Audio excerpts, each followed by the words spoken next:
Metcash takes a $7.9 million hit, with Woolworths deal hitting profit. The parent company of IGA Supermarkets is in the doldrums, with profit and sales taking a big hit amid an Aldi-led shake-up of the grocery sector.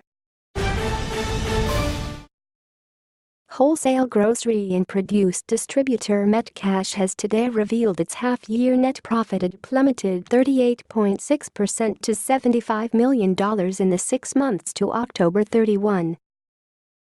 It blamed increased competition among supermarkets, the acquisition of home timber and hardware from Woolworths, and the cost of implementing the Worker Smarter cost-cutting program for wiping $7.9 million from its profit during the period. Discontinuing operations had boosted profit by $35.1 million in the same period of last year. Metcash supplies groceries to IGA, Foodland, and Foodworks supermarkets, Lucky 7 convenience stores and Campbell's Wholesale, and alcohol to celebrations and the Bottle-O. Chief Executive Ian Murray said difficult trading conditions had hit revenue, which was nearly flat in the first half, rising by just 0.3% to $6.63 billion. While both our strategic initiatives and Working Smarter cost savings program are progressing well and delivering returns, they were insufficient to offset the impact of increased competition in this half-year, Mr. Murray said. He said the results were negatively impacted by an intense trading period in the food and grocery sector, as well as a slowdown in the growth of consumer spending. The Aldi factor. Aldi's national expansion has put pressure on Metcash, with the German discounter focusing on the IGA heartland of South Australia. Discount shoppers queued up for bargains when the chain opened its first stores there at the beginning of the year.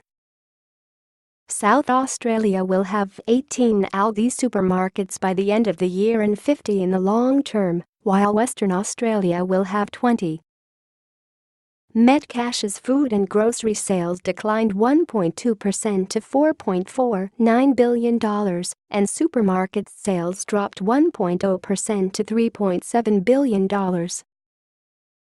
Wholesale sales declined 4.0% amid sales of stores, store closures, and increasing competition, particularly in South Australia and Western Australia.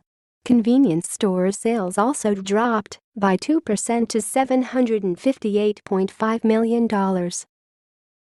Food and grocery and supermarket earnings were sharply lower, while convenience stores reported an operating loss of $4.3 million after posting a profit of $1.1 million in the same period last year.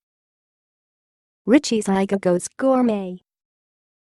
The announcement comes after the largest owner of IGA-branded stores, Richie's IGA chief executive Fred Harrison, hailed the success of a $5 million revamp that has transformed stores into upmarket, gourmet supermarkets with artisan bread and bespoke peanut butter.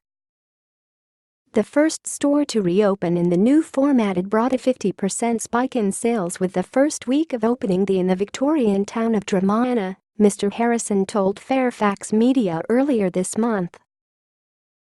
Metcash said it expects convenience store earnings to rebound in the current half once contract negotiations are completed and cost-cutting measures are implemented.